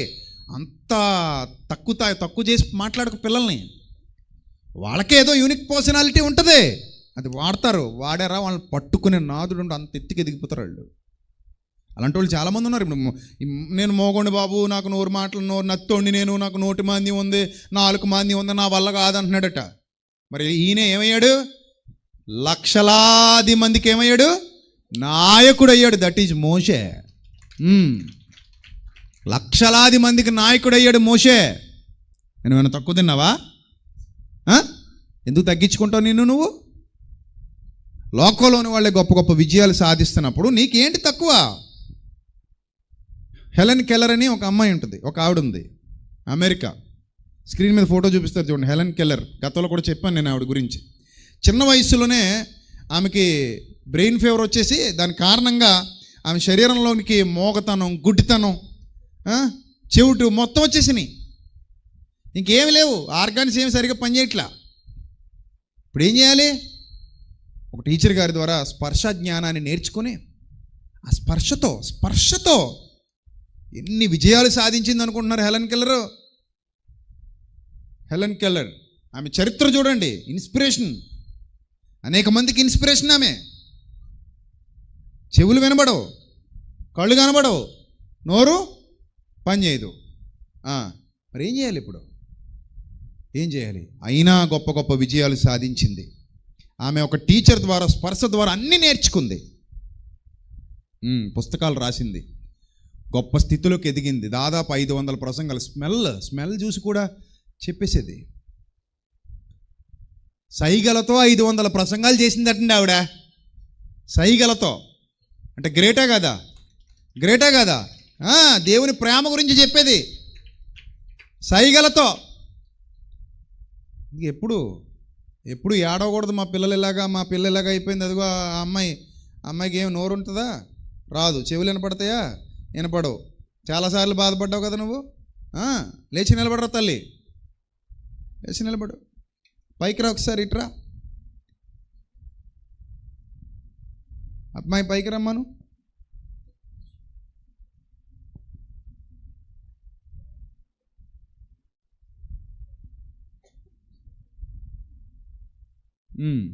ఇప్పుడు హెలెన్ కెల్లర్ అనే ఆమె ఎంత గొప్పదో మనకు అర్థమైతే, ఇలాంటి పిల్లల్ని చూసి మనం ఎప్పుడు బాధపడకూడదు, ఏడవకూడదు. 14 పుస్తకాలు రాసింది ఆమె, 500 ప్రసంగాలు చేసింది, డిగ్రీ చదివింది. ఏంటి, చెవులు పనిచేయవు, నోరు పనిచేయదు, కళ్ళు పనిచేయవు, అన్నీ పోనీ, మొత్తం స్విచ్ ఆఫ్ అయిపోయి, మొత్తం స్విచ్ ఆఫ్ అయిపోయినా బ్రెయిలీ నేర్చేసుకుంది, 500 ప్రసంగాలు చేసింది, 14 పుస్తకాలు రాసింది. మరి లాంగ్వేజెస్ కూడా చాలా నేర్చుకుందట. ఇంత గొప్ప ఆమె చరిత్ర చదువుకుంటున్నాం మనం. ఇంత గొప్ప ఆమె చరిత్ర చదువుకుంటున్నాం. హెలెన్ కెల్లర్ గురించి. ఆమెకు నోబెల్ ప్రైజ్ కూడా వచ్చింది. ఆమె టాలెంట్ని గుర్తించి, అదిగో ఆవిడకి వచ్చిన రివార్డులు చూడండి. అమెరికా దేశపు అత్యున్నత award, the presidential medal of freedom award ఇచ్చారు ఆమెకి. ఫిలిప్పీన్స్ దేశపు గోల్డెన్ హార్ట్ అవార్డు ఇచ్చారు. లెబనాన్ దేశపు ఆర్డర్ ఆఫ్ క్రాస్ అవార్డు ఇచ్చారు. జపాన్ ప్రభుత్వం సీక్రెట్ ట్రెషర్ అవార్డు ఇచ్చింది. బ్రెజిల్ దేశపు ఆర్డర్ ఆఫ్ క్రాస్ అవార్డు వచ్చింది. ప్రపంచంలో ప్రతిష్టాత్మక విశ్వవిద్యాలయాల్లో డాక్టరేట్లు సంపాదించుకుంది. ఫ్రెంచ్ జాతీయ వికలాంగుల సంస్థ గౌరవ సభ్యురాలిగా ఎదిగింది. ఇన్ని అవార్డులు ఒక్క ఆమె సొంతం చేసుకుంది. హెలెన్ కెల్లర్ భక్తురాలు, దేవుని యందు భయభక్తులు కలిగిన స్త్రీ, కొనియాడబడును అన్న మాటకు నిలువెత్తు నిదర్శనం హెలెన్ కెల్లర్. సో కాబట్టి అసలు ఇప్పుడు ఈ అమ్మాయి ఉందా, ఈ పాపకి అది వాళ్ళ అమ్మ అప్పుడు ఏడుపు మొదలెట్టేసింది. నాకు తెలిసి ఎన్నిసార్లు అనుకుంటుందో ఈవిడ, నా కూతురండి ఎంత అందంగా, చూడడానికి ఎంత అందంగా చూసారా పాప. చెవులు వినపడవు, నోరు పనిచేయదు, అలా పుట్టించాడు దేవుడు. పుట్టుక నుంచి పాప ఇంతే. మొన్న విశ్వ బర్త్డేకి అందుల పాఠశాలకు వెళ్ళాం. అందుల పాఠశాలకు వెళ్ళి అక్కడ అందరికీ భోజనాలు పెడుతున్నాం. భోజనాలు పెడుతుంటే నేను, మీ వదినమ్మ, విశ్వ అందరూ ఉన్నాం అక్కడ. అందరికీ భోజనాలు పెట్టిస్తున్నాం, మన పిల్లలు అందరూ ఉన్నాం అక్కడ. సడన్గా నా వెనక నుంచి వచ్చి నన్ను పలకరిస్తుంది. ఎవర్రా అంటే ఈ పాపను చూసి నేను షాక్ అయ్యా. అరే నువ్వు ఎక్కడున్నావేంట్రా తల్లి అనుకుంటే, నేను ఇక్కడే చదువుతున్నానని చెప్తోంది నాకు సైగలు చేసి. నేను ఇక్కడే చదువుతున్నాను, నేను ఇక్కడే ఉంటాను, ఇక్కడే చదువుకుంటాను అని నాకు చెప్తుంది.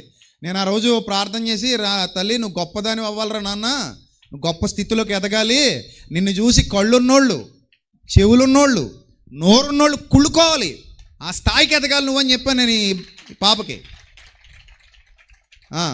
సో వాళ్ళ అమ్మ ఈ పాపను గురించి ఎప్పుడు చిన్నప్పటి నుంచి నాకు చెప్పినప్పుడల్లా, అన్నయ్య పాప అన్నయ్య, అదన్నయ్య ఇదన్నయ్య, పాపం అన్నయ్య, అది ప్రార్థన చేయండి అన్నయ్య, ఎక్కడో పెట్టి చదివిస్తున్నాం అన్నయ్య, అక్కడని ఇక్కడని అని బాధపడిపోద్ది వీళ్ళమ్మ. బుజ్జి కూతురు కడరోలపల్లి వెళ్ళింది.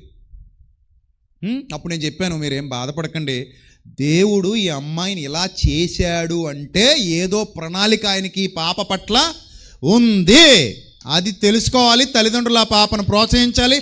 తండ్రి ఈ బిడ్డను ఇలా చేశావంటే ఏదో ప్రణాళిక ఉంది తండ్రి, ఏదో ప్రణాళిక ఉంది. అదే ఉత్తిన దేవుడు అలా చేయడు, ఎవరిని ఉత్తినే చేయడు. చూడండి, ఒక వచనం చూపిస్తాను మీకు. యోహాను సువార్త 9వ అధ్యాయము, ముగించుకుందాం. యోహాను సువార్త 9వ అధ్యాయము. ఆయన ప్రణాళిక ఉందమ్మా. ఆయన ప్రణాళిక లేకుండా ఎవరు భూమి మీదకి రారు.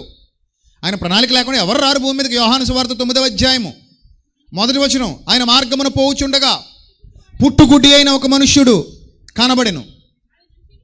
ఆయన శిష్యులు, బోధకుడా, వీడు గుడ్డివాడై పుట్టుటకు ఎవడు పాపము చేసెను? నోరు లేదు, చెవులు పనిచేవి పాపకు, అంతే. కళ్ళున్నాయి, నోరు లేదు, చెవులు పనిచేయవు, అదొక్కటే, చెవిటి మోగ అంతే. కళ్ళున్నాయి, చక్క పనిచేస్తాయి, సైగలు చేసి అన్నీ చెప్తుంది కదా. సైగలు చేసి అన్నీ చెప్పగలవు కదా, నీకు అన్నీ అర్థమవుతాయి కదా. సూపర్ కదా నువ్వు. అది సో అర్థమైందా? ఈ పాపకి అన్నీ అర్థమవుతాయి. నేనేం చెప్తున్నాను కూడా నీకు అర్థమవుతుంది కదా. సూపర్ నాన్న, నువ్వు బంగారం, నువ్వు ఇక్కడ ఉన్న చాలామంది కంటే నువ్వు గొప్పదానివి. సో కాబట్టి ఇక్కడ ఏమంటాడంటే, ఆయన శిష్యులు, బోధకుడా, వీడు గుడివాడై పుట్టుటకు ఎవడు పాపం చేశాను అని అడిగితే, వాళ్ళ అమ్మ పాపం చేసిందా, వాళ్ళ నాన్న పాపం చేస్తే ఎలా పుట్టాడా, ఏ జన్మలో చేసుకున్న పాపం, ఎవరు చేశారో పాపాలు అంటుంటారు వీళ్ళు. ఎవడి పాపం ఎవడి మీదకి రాదురా అని అక్కడ గడ్డెట్టాడు, గడ్డి. కొంతమందికి బుద్ధి రావాలి, కొంతమందికి బుద్ధి రావాలి, వెనక పోయినోళ్ళకి, అజ్ఞానంలోకి పోయినోళ్ళు. ఏమంటాడు అక్కడ? వీడైనను వీని కన్నవారైనను పాపము చేయలేదు కానీ దేవుని క్రియలు వీని యందు ప్రత్యక్షపరచబడుటక్కే వీడు గుడ్డివాడిగా పుట్టెను. దేవుని క్రియలు ఈమె యందు ప్రత్యక్షపరచబడుటక్కే ఈ అమ్మాయి మోగగా చెవిటిగా పుట్టింది. అది దేవుని ప్రణాళిక. అర్థమైందా? ఎవరిని తక్కువ చేయకండి, ఎవరికి వాళ్ళే యూనిక్. ఈ అమ్మాయి ఫ్యూచర్లో గొప్ప స్థాయికి ఎదగాలి, ఎదిగి తీరాలి. అలా మనం ట్రైనింగ్ ఇవ్వాలి, అలా మనం సపోర్ట్ చేయాలి. సపోర్ట్ చేసి అమ్మాయి గొప్పదైపోద్ది, గొప్ప స్థాయిలో ఎదుగుద్ది. ఉన్నారు అలా చాలామంది గొప్పగా ఎదిగినోళ్ళు. అదిగో తమ్ముడు ఉన్నాడు, మా బ్రదర్, ఒంగోలే కదా నాన్న ఇది, ఒంగోలు నుంచి ఎలాగొచ్చాడు చూడండి, దేని మీద వచ్చాడు చూడండి, బండి మీద వచ్చాడు. అదిగో లైవ్లో చూపిస్తున్నారు. బండి మీద కూర్చొని వాక్యం వింటున్నాడు. ఎందుకు బండి మీద వచ్చేసాడు, బండి మీద కూర్చొని వాక్యం వింటున్నాడు తెలుసా? 2 కాళ్ళు పనిచేయవు తమ్ముడికి. ప్రతి సంవత్సరం వస్తాడు, సహకారుల గ్రూపులో ఉంటాడు, వద్దన్నా వినడు. ప్రతి సంవత్సరం ఒంగోలు నుంచి బండేసుకు వచ్చేస్తాడు. ఒక్కడే వస్తాడు. గ్రేట్ నాన్న, నువ్వు గ్రేట్. వాళ్ళతో పనిచేసే వాళ్ళందరికీ వాక్యం వినిపిస్తూ ఉంటాడు. ఇదిగో మా అన్నయ్య వాక్యం వినండి, సత్యం చెప్తాడు మా అన్నయ్య, వినండి సత్యం చెప్తాడు అని అందరికీ పంపిస్తుంటాడు, అన్యులకు పంపిస్తుంటాడు. వాళ్ళందరూ చెప్తారట. మొన్న వచ్చి నాకు చెప్తున్నాడు, అన్నయ్య చాలామంది అన్యులు మీ వాక్యం విని నా దగ్గర అప్రిసియేషన్ ఇచ్చే నాకు పొంగిపోతున్నాను అన్నయ్య, నేను చాలా ఆనందంగా ఉంది అన్నయ్య, వాళ్ళు నీ మాటలు వింటున్నారు అన్నయ్య, నీ మాటలు విని నాకు చెప్తున్నారు అన్నయ్య, ఈయన మాకు చాలా నచ్చుతాడు, ఈ ప్రసంగాలు వింటాం మేమని చెప్తున్నారు అన్నయ్య, నేను చాలా హ్యాపీగా ఉన్నాను అన్నయ్య, ఇంకా గొప్పగా నువ్వు వాడబడాలంటున్నాడు. పాపం 2 కాళ్ళు లేవు, కాళ్ళుండి కొవ్వెక్కిపోయి దేవుని సన్నిధికి రానిను అని ఉన్నారు. కాళ్ళు లేకపోయినా ఒంగోలు నుంచి వచ్చాడు మహానుభావుడు. ఒంగోలు నుంచి వచ్చాడు. చూడండి, లైవ్లో చూపిస్తున్నారు అబ్బాయిని. అది గ్రేట్నెస్ అంటే, అది గొప్పతనం అంటే. కొట్టి చూపించాలి ఏమీ లేకపోయినా సరే. జాబ్ చేస్తున్నాడు, ఎవడి మీద ఆధారపడలా. జాబ్ చేస్తున్నాడు. ఏ నాన్న నువ్వు చేసే జాబు నాన్న? గవర్నమెంట్ హాస్పిటల్లో ఓపీ రిజిస్ట్రేషన్లో ఉంటావు, అంతే కదా? Right, super. ఒంగోలు గవర్నమెంట్ హాస్పిటల్లో ఓపీలో రిజిస్ట్రేషన్లో వర్క్ చేస్తున్నాడు. అలాగే ఈ పాప కూడా జాబ్ కూడా కొడతావు కదా, జాబ్ గట్టిగా కొట్టాలి. దెమ్మ తిరిగిపోలు అందరికీ, పిచ్చెక్కిపోలు నేను చూసి కాటరాల పళ్ళు అందరూ. ఇంగ్లీష్ మీడియంలో చదివిన వాళ్ళు కూడా కుళ్ళు ఏడ్చేయాలి, అలా కొట్టాలి నువ్వు ఎప్పటికైనా. అర్థమైందా? నీకు అర్థమైపోతుంది నేనేం చెప్తే అది, అంతే. సో దేవుడు ఒకరిని హెచ్చించాలనుకుంటే హెచ్చించి తీరతాడు, ఎవ్వడు ఆపలేడు. అర్థమైందా? ఈ 15 ఏళ్లలో చాలామంది దేవుని సేవలో మమ్మల్ని తొక్కేద్దామని చాలా ట్రై చేశారు. వాళ్ళ తరం కాదు కదా, అలా బాబులు దిగొచ్చిన అవతో నా వెనక నా తండ్రి ఉన్నాడు, అంతే. నా తండ్రి ఉన్నాడు నా వెనక. సో అలాగే వీళ్ళ వెనక కూడా మన తండ్రి ఉన్నాడు. కాపాడుతాడు, రక్షిస్తాడు, నిలబెడతాడు. పడగొట్టినా పడగొట్టనివ్వడు. ఎత్తుకుని తీసుకెళ్తాడు. గట్టిగా మాట్లాడితే ఎత్తుకు తీసుకెళ్తాడు. అది. సో ఇలాంటి వాళ్ళు చాలామంది ఉన్నారు. వీళ్ళందరూ ఇన్స్పిరేషన్. అప్పుడు అక్కడ దేవుడు చెప్తున్నాడు, యేసుప్రభు చెప్తున్నాడు, ఏమంటున్నాడు చూసారా? ఏమంటున్నాడు? దేవుని క్రియలు వీని యందు ప్రత్యక్షపరచబడుటకే వీడు ఎలా పుట్టాడట? గుడ్డివాడిగా పుట్టాను. జెసికా కాక్స్ అని అమెరికాలో మరొక అమ్మాయి ఉంది, చూపిస్తున్నాను చూడండి, స్క్రీన్ మీద చూడండి. జెసికా కాక్స్, అమెరికాలో ఒక అమ్మాయి ఉంది చూడండి. 2 చేతులు లేకుండా పుట్టింది. చాలా వ్యతిరేకత ఎదుర్కొంది, చాలా అనుమానాలు, చాలా అవమానాలు. ఏమైందో తెలుసా? 2 చేతులు లేకపోయినా, 2 చేతులు లేవు, 2 కాళ్ళతో ఏం చేస్తుంది చూడండి. ఏమి నడుపుతుంది? ఫ్లైట్ నడిపి పారేసింది అది.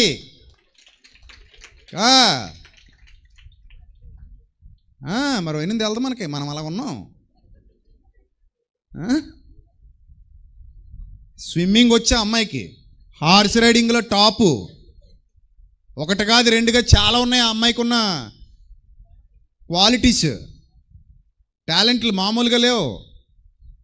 స్విమ్మింగ్ చేయగలదు, హార్స్ రైడింగ్ చేయగలదు, మార్షల్ ఆర్ట్స్లో కూడా ప్రావీణ్యం సంపాదించింది. కరాటేలో బ్లాక్ బెల్ట్, మన మామూలు బెల్టే, తోలు బెల్ట్, అక్కడ బ్లాక్ బెల్ట్. 2 చేతులు లేవు. మొత్తం మీద పైలట్ అవ్వాలనుకుంది. ఏం చేసింది? అయిపోయింది. సైకాలజీలో డిగ్రీ సాధించింది. బాగా చదువుకుంది, కాళ్ళు లేవని ఏడుస్తూ, చేతులు లేవని ఏడుస్తూ కూర్చోలా, పైలట్ అయిపోయింది. 2 చేతులు లేకుండా దేవుడు పుట్టించాడు. 2 చేతులు లేకుండా దేవుడు పుట్టించాడు. 2 చేతులు లేకుండా దేవుడు పుట్టించాడు. గుర్తుపెట్టుకో, ఆయన ప్రణాళిక లేకుండా ఎవ్వడు ఈ భూమి మీదకి రాలేదు. అన్నీ ఉన్నోళ్ళు ఆలోచించాలి. ఇంత గొప్ప స్థితి దేవుడు అందరికి ఇస్తాడు. నువ్వు ఎదగాలని ట్రై చేయి, పని చేయి, ప్రార్థన చేయి, ప్రయత్నం చేయి, ఎదుగుతావు. ఎదగనిస్తాడు, నేను తీసుకెళ్తాడు ఆయన. నీకు మార్గాలు సుగమం చేస్తాడు, నిన్ను విడువడు, ఎడబాయుడు. భక్తిగా ఉండు, జీవితాన్ని వాడుకో, చేతుల్లోకి తీసుకో, జీవితాన్ని చేతుల్లోకి తీసుకో. కష్టపడు. ఎవరు అవునన్నా, ఎవరు కాదన్నా, ఎవరు తృణీకరించినా, ఎవరు నిందించినా తగ్గకో. నీ గోల్ రీచ్ అయ్యేంత వరకు అస్సలు తగ్గకో. ముందుకే వెళ్ళు, ముందుకే పో. ఆయన నీకు తోడుగా ఉంటాడు. చిన్న మంట మండితే గాలి తోడైందంటే మహాజ్వాలనం అయిపోద్ది, ప్రజ్వలనం అయిపోద్ది. అలాగే నువ్వు ఒక్క అడుగై ఆయన తోడుగా ఉండి నడిపిస్తే ఎక్కడికి వెళ్ళిపోతావు, నిన్ను ఎవడ ఆపలేడు. బానిసను తీసుకెళ్ళి ప్రధానమంత్రిని చేశాడు, గొర్రెల కాపరిని తీసుకెళ్ళి రాజుని చేశాడు. ఆ స్థితిలో కూడా వాళ్ళు దేవుణ్ణి విడువలేదు, ఎడబాయలేదు. నువ్వు బ్రతుకు, దేవుని కొరకు గొప్పగా బ్రతుకు, నిన్ను ఉన్నత శిఖరాల మీద నిలబెడతాడు. ఇది మతం కాదు, జ్ఞానం. ఇది మతం కాదు, సన్మార్గం. ఇది మతం కాదు, మూర్ఖత్వం నుండి విడిపించే దేవుని ఔషధం. మన పిల్లల్ని రగిలింపజేసే జ్వాల వంటి మాట దేవుని ఖడ్గం, దేవుని వాక్యం. వాళ్ళు ఇన్స్పైర్ అవ్వాలి. ఇంకెలాంటి వాళ్ళు చాలామంది ఉన్నారు. మరొక ఆయన సూరజ్, ఆ స్క్రీన్ మీద చూపిస్తారు మీకు, చూడండి. సూరజ్ తివారీ ఆ స్క్రీన్ మీద చూపించండి. అదిగో పవర్ ఆఫ్ ఎడ్యుకేషన్ అంటారు ఆయన్ని. సూరజ్ తివారీ ట్రైన్ యాక్సిడెంట్లో ఆయనకి 2 కాళ్ళు పోయాయి, ఆ చెయ్యి కూడా పోయింది, రైట్ ఆర్మ్, ఆ పైన చేయదు అది. కానీ ఇప్పుడు ఆయన ఐఏఎస్ ఆఫీసరు. అర్థమైందా? వేళ్ళు పోయినా, చేతులు పోయినా, కష్టపడి చదివి 27 ఏళ్ళకి ఐఏఎస్ అయి కూర్చున్నాడట. కష్టపడితే ఏదైనా సాధించవచ్చు, దేవుని కృప తోడుగా ఉంటే ఏదైనా సాధించవచ్చు. అందుకే కళ్ళు లేవు ప్రభువా, నోరు పని చేయట్లేదు ప్రభువా, మొగోని ప్రభువా, చెవిటోని ప్రభువా, గుడ్డోని ప్రభువా, సొట్టుంది ప్రభువా, పొట్టుంది ప్రభు అనుకో. కారణాలు చెప్పుకో, వంకలు పెట్టుకోకు, ఎదుగు. దేవుని తోడుగా ఉంటాడు, ఎదిగి చూపించు. యోసేపుకు తోడున్నావు ప్రభువా, దావీదుకు తోడున్నావు ప్రభువా, దానియేలుకు తోడుగా ఉన్నావు ప్రభువా, నాకు తోడుగా ఉన్నావు, మోషేకు తోడుగా ఉన్నావు. వాళ్ళు ఎదిగారు, గొప్పవాళ్ళు అయ్యారు. నీ భక్తులందరికీ తోడుగా ఉండి కాపాడి ఉన్నత స్థితిలో నిలబెట్టావు. లోకంలో చాలామంది ఏ అవయవాలు లేకుండానే గొప్ప గొప్ప విజయాలు సాధిస్తున్నప్పుడు అన్ని బాగున్నోళ్ళు లేచి నిలబడండి. సరే, అన్నీ బాగున్నోళ్ళు లేచి నిలబడినా నన్ను, అన్నీ బాగున్నోళ్ళు. ఏమి బాగలేని వాళ్ళే కూర్చోండి కింద. అంటే సిద్ధపడండి ధైర్యంగా. వయసు అయిపోయిందా అనుకోకు, ఏమైపోవాలా వయసు. బతికున్నావంటే నీకు ఇంకా ఏదో ఉంది, పని ఉంది. బతికున్నావంటే నువ్వు ఏదో పని ఉంది, నీకు ఏదో అవకాశం ఉంది, నువ్వు ఎదగాలి, గొప్పోడు అవ్వాలి. ఏం చేయగలవా చేయాలి, నువ్వేం సాధించగలవా సాధించి చూపించాలి. నువ్వు చేయలేని ఇతరులతో చేయించగలగాలి, నువ్వు చెప్పలేని ఇతరులతో చెప్పించగలగాలి. నువ్వు గొప్పవాడివి, గొప్పదానివి. భయపడొద్దు, దేనికి భయపడొద్దు, ఎవరికి భయపడొద్దు. గొప్ప స్థాయిలో, ఉన్నత స్థాయిలో, ఉన్నతమైన స్థితిలో దేవుడు నిన్ను నిలబెట్టబోతున్నాడు. నువ్వు సంకల్పించుకుంటే, ప్రభువా ఇదిగో ప్రభువా నేనున్నాను ప్రభువా, నీ చిత్తము నెరవేర్చుటకు ఇదిగో ఒక సాధనంగా నేనున్నాను తండ్రి అని ఆయన ముందు నిలబడు. మాటి, ప్రభువా నీ కోసం బ్రతుకుతాను, నీ చిత్తాన్ని నెరవేరుస్తాను, నీ వాక్యంతో నా హృదయాన్ని నింపుకుంటాను. ప్రభువా నీ కొరకు జీవించే ఒక అర్హమైన పాత్రగా నేను వాడబడతాను తండ్రి, నేను నీ వాడను, నేను నీ దానను అని చెప్పు. వీడు గుడివాడై పుట్టుటకు ఎవడు పాపము చేసెను? వాళ్ళ అమ్మ పాపం వచ్చిందా, వాళ్ళ నాన్న పాపం వచ్చిందా, ఆదాం పాపం వచ్చిందా, వాళ్ళ అమ్మమ్మ పాపం వచ్చిందా? కాదు, దేవుని మహిమ కోసం ఇతడు గుడ్డివాడుగా పుట్టాడు. అది ఎందుకు పుట్టాడు? దేవుని మహిమ కొరకు ఇతడు గుడ్డివాడుగా పుట్టాడు. అయినా కూడా ఏం పర్లేదు, ఏమున్నా ఏం పర్లేదు, దేవుడు నిన్ను హెచ్చిస్తాడు. ఏం పర్లేదు, దేవుడు నిన్ను దీవిస్తాడు. ఏం పర్లేదు, దేవుడు నిన్ను బలపరుస్తాడు. సత్యంలో ఎదుగు, సత్యంతో నీ ఆత్మీయ జీవితాన్ని కట్టుకో. ఎన్ని ఆటుపోట్లైనా రాని, ఎన్ని కష్టాలు రాని, ఎన్ని కన్నీళ్లు రాని, ఎన్ని శోధనలు రాని, ఎన్ని ఇరుకులు రాని, ఎన్ని ఇబ్బందులు రాని, మునుముందుకు పో, మునుముందుకు పో, మునుముందుకు పో. నీవు వెళ్ళుము అన్నాడా, ఆగుము అన్నాడా? ఏమన్నాడు? నీవు వెళ్ళుము, నీవు వెళ్ళుము, నేను నీకు నోటికి నోరుగా ఉంటాను, నీకు తోడుగా ఉంటాను. మోగోండని బాధపడకు, గుడ్డిదాన్నని బాధపడకు, గుడ్డోండని బాధపడకు. నిన్ను అలా నేనే చేశాను, బాధపడకు. నీ ద్వారా గొప్ప కార్యాలు జరిగించబోతున్నాను. ఎంత మంచి మాటలు ఉంటే తెలుసా యోహాను సువార్తలో? ఈ గుడ్డోని స్వస్థపరిచేసిన తర్వాత ఏమంటాడో తెలుసా? 9వ అధ్యాయం 39వ వచనం. 9వ అధ్యాయం 39వ వచనం. అప్పుడు యేసు, చూడని వారు చూడాలి, చూచువారు గుడ్డివారు కావాలి. చూడని వారు చూడాలి, చూచువారు గుడ్డివారు కావాలను తీర్పు నిమిత్తము నేను ఈ లోకమునకు వచ్చి తిన్నని చెప్పాను. ఆయన యొద్దనున్న పరిసయ్యులలో కొందరు ఈ మాట విని, మేము గుడ్డోళమా, మమ్మల్ని ఎంత మాట అంటావా అని ఊగిపోతున్నారట. అప్పుడు ఆయన అన్నాడట, అరే నాయన అంత అలా ఊగిపోకండి, మీరు గుడ్డోళ్ళైతే బాగుండిపోనరా నాయన, మీరు గుడ్డోళ్ళైనా బాగుండిపోనరా నాయన, కళ్ళుండి దరిద్రంగా తయారయ్యారు అన్నాడు ఆయన. అందుకు యేసు, మీరు గుడ్డివారైతే మీకు పాపము లేకపోవును కానీ చూచుచున్నామని మీరు ఇప్పుడు చెప్పుకొనుచున్నారు గనుక మీ పాపం ఇంకా అలాగే నిలబడుందిరా బిడ్డ అని చెప్పాడంట. కాబట్టి ప్రియమైన దేవుని సంగమా, దయచేసి ఎప్పుడు నిన్ను నువ్వు తక్కువ చేసుకోవద్దు, నిన్ను నువ్వు ఎప్పుడు తక్కువ చేసుకోవద్దు. You are unique. నువ్వు చాలా గొప్పదానివి, నువ్వు చాలా గొప్పవాడివి. దేవుడు నిన్ను ఎన్నుకున్నాడు, నిన్ను పుట్టించుకున్నాడు. నువ్వు ఈ భూమి మీద పుట్టావంటే దేవుని ప్రణాళికతో పుట్టావు, దేవుని ప్రణాళికలో పుట్టావు, దేవుని సంకల్పం కొద్దీ పుట్టావు. నీకే స్థితిలో ఉన్నా, నీకు ఎలాంటి అవయవాలున్నా, నీకు ఏ అవయవాలు లేకపోయినా దేవుడు నిన్ను ఉపయోగించుకుంటాడు. దేవుని నామానికి మహిమ కలుగును గాక. ఆయన నిన్ను వాడుకుంటాడు, ఆయన నీ ద్వారా గొప్ప కార్యాలు జరిగించుకుంటాడు. నువ్వు సిద్ధపడు. వయసు అయిపోయిందని చెప్పకు, అనారోగ్యం అని చెప్పకు, బాధలని చెప్పకు, శోధనలని చెప్పకు, డిసీజులని చెప్పకు, డిజేబిలిటీ ఉందని చెప్పకు. ఏమున్నా పర్లేదు, ప్రభువా నేనున్నాను కదా, నేనున్నానంతే, ఇక్కడ నన్ను వాడుకో, నేనున్నాను కదా, నన్ను నడిపించు, నేనున్నాను కదా, నన్ను దీవించు, నేనున్నాను కదా, నన్ను బలపరచు. నీ యందు భయభక్తులు కలిగి ఉన్నాను తండ్రి, నీ చిత్తమును నెరవేర్చుటకు ఇదిగో నేను ఉన్నానంటిని. అర్థమైందా? ఇదిగో ప్రభువా నీ చిత్తమును నెరవేర్చుటకు నేను ఉన్నాను, కడ వరకు ఉంటాను, చావు వరకు ఉంటాను అని చెప్పు. కాబట్టి ప్రియమైన దేవుని సంఘమా, ఆయన నిన్నెన్నడూ విడిచిపెట్టడు, ఎన్నడూ విడిచిపెట్టడు. ఆయన కొరకు బ్రతకాలన్న నిశ్చయతను తీసుకుంటే బ్రతికి చూపించు, గొప్ప విజయాలు సాధించి చూపించు, గొప్ప కార్యాలు చేసి చూపించు, గొప్ప మార్గాలలో నడిచి చూపించు, ఉన్నత శిఖరాలను అధిరోహించి ఐఎమ్ క్రిస్టియన్ అని చెప్పు. ఉన్నత శిఖరాలను అధిరోహించు. నా ప్రభువు నన్ను హెచ్చించాడని చెప్పు, నా ప్రభువు నన్ను గణపరిచాడని చెప్పు, నా ప్రభువు నన్ను బలపరిచాడని చెప్పు, నా ప్రభువు నన్ను దీవించాడు, నా ప్రభువు నన్ను ఆశీర్వదించాడు, అనేక మందికి ఆశీర్వాదకరంగా నన్ను నా ప్రభువు మార్చాడని చెప్పు. ఆ స్థితిలో మనం ఉండాలి ప్రియమైన దేవుని సంఘమా.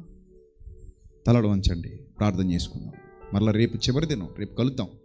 రేపు మరిన్ని విలువైన సంగతులు నేర్చుకుందాం, మరిన్ని లోతైన సంగతులు దైవ గ్రంథంలో నుండి అధ్యయనం చేద్దాం. రేపే చివరి దినం. దయచేసి ఎవరు కోల్పోవద్దు ఈ సదవకాశాన్ని, ఈ సువర్ణ అవకాశాన్ని ఎవరు కోల్పోవద్దు. దేవుడు మనతో మాట్లాడే సమయం ఇది.